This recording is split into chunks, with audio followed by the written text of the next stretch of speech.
ఇది 15 రోజులది కేజీ పచ్చి వెన్నపూస. ఇదిగోండి ప్యాకెట్లలో ఉంది. ఇంకా ఈ 4 రోజులది 4 ప్యాకెట్లు. ఇదిగోండి చెప్పండి చెయ్యి. ఇదిగో ఇట్లా పచ్చి వెన్న ఇలా ప్యాకెట్లో నుంచి పడుతుంది ఫ్రెండ్స్. ఇదిగో ఇలా పిండుకోవాలి.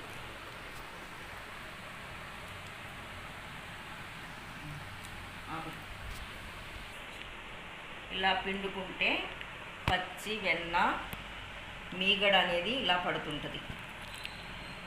ఈ బాక్స్లో ఇలా పిండుకోవాలి కవర్. ఇదిగో అలా ఒక గిన్నెలో వేసేసుకొని మనం చేత్తో బాగా నులుముకుంటే వెన్నపూస వచ్చేస్తుంది. కవంతో చేసుకునే పని లేదు ఫ్రెండ్స్.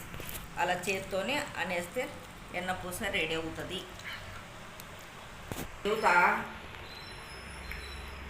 ఇదిగోండి ఫ్రెండ్స్, వెన్నపూస రెడీ అవుతుంది. చూసారా?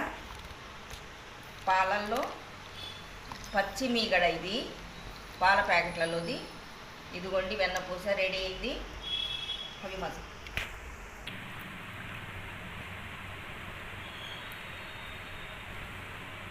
ఇలా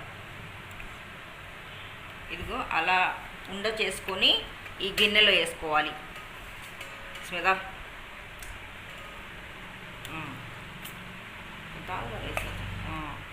అలా వేరే గిన్నెలు వేసుకొని మనం నెయ్యి కరగబెట్టుకోవాలి ఫ్రెండ్స్.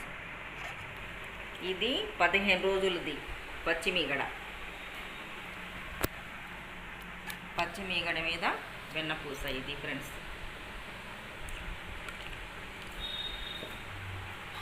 ఇదిగోండి 15 రోజులకు ఒకసారి ఇంత వెన్న వస్తుంది. మీరు కూడా ఇలా కరగబెట్టుకోవాలి.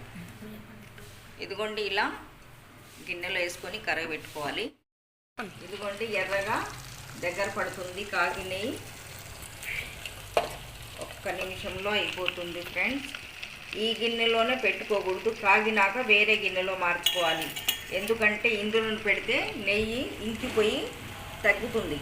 అంచేత మనం వేరే గిన్నెలో వేసేసుకుందాం. ఇదిగోండి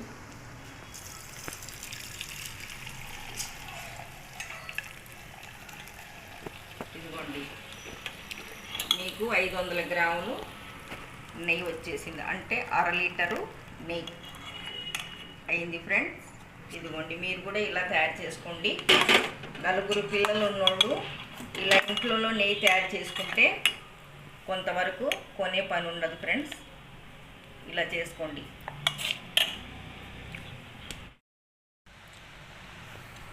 ఇదిగోండి ఫ్రెండ్స్ 1/2 లీటరు నెయ్యి రెడీ అయిపోయింది. చూసారా ఫ్రెండ్స్ ఎంత చక్కగా వచ్చిందో, కమ్మటి వాసన వస్తుంది. చూడండి, పాల కవం లేకుండానే చేతితో ఉనిమి ఇలా నెయ్యి తయారు చేసుకోవచ్చు.